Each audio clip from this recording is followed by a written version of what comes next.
Kita harus sibukkan kegiatan kita dengan hal-hal positif. Disibukkan dan dipaksa. Disibukkan dan dipaksa waktu kita dengan hal-hal positif. Disibukkan kemudian kita harus paksakan.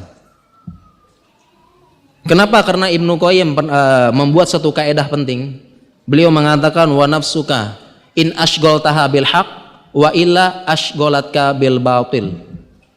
Kata Ibnu Qayyim mengatakan namanya jiwamu kalau tidak disibukkan dengan hal yang positif hak, pasti disibukkan dengan yang batil. Jadi para jamaah sekalian, ini kaidah sangat penting. Kalau jiwa kita tidak disibukkan dengan positif, pasti negatif, tidak ada sia-sianya. Tinggal pilih saja. Tinggal pilih. Sekiranya pagi ini kita tidak di sini, para jamaah sekalian, sekiranya pagi ini kita tidak di sini, kita ngapain para jamaah? Kira-kira ngapain libur-libur gini? Sekiranya pagi ini tidak di sini, ya macam-macam ya. Jadi harus disibukkan dan dipaksakan. Harus dipaksakan para jamaah sekalian. Diisi ke waktu tersebut dengan hal-hal positif. Diisi. Ya, diisi. Kalau enggak bisa. Diisi dengan ini.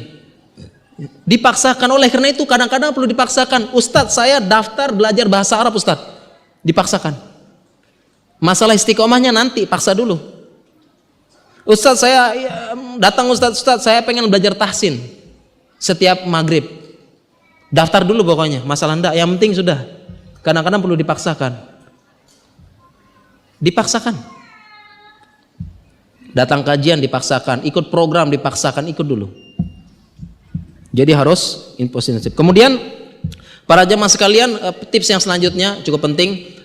Kita terapkan firman Allah Subhanahu wa taala, ya ayyuhalladzina amanu taqullah faltanzur nafsum ma qaddamat ligod.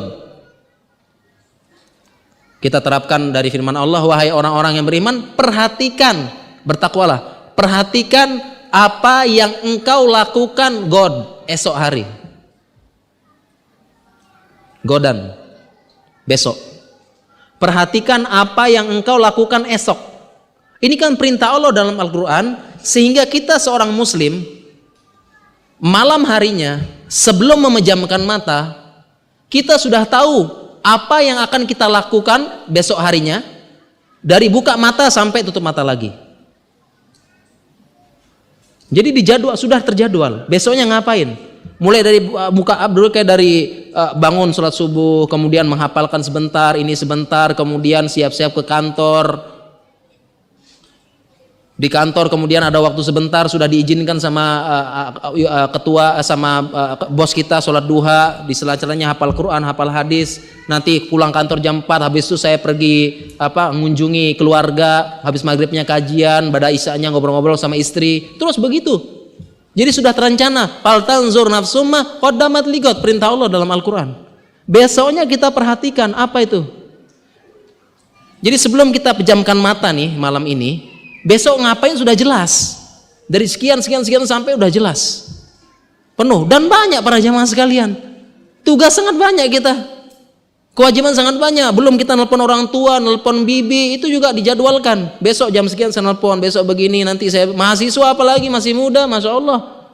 Besok begini, bangun pagi-pagi, belajar ini, kemudian saya jogging sebentar. Kemudian saya begini, hari kajian, nanti begini, saya udah lama enggak ke rumah bibi, sorenya khusus bahasa Inggris, maghribnya ikut kajian, kemudian malamnya begini, kemudian pengen jam sekian sudah lama enggak ikut kajian Ustadz Fulan, saya buka YouTube dengar sebentar, kemudian ada buku yang harus saya habiskan, harus dihabiskan pekan ini, buku yang harus habis, banyak para jamaah.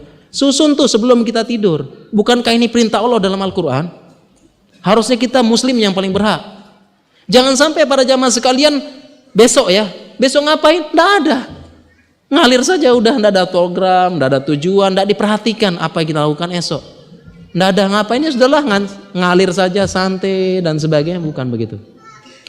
Susun para jamaah sekalian. Dan tadi dipaksakan ikut program-program, ikut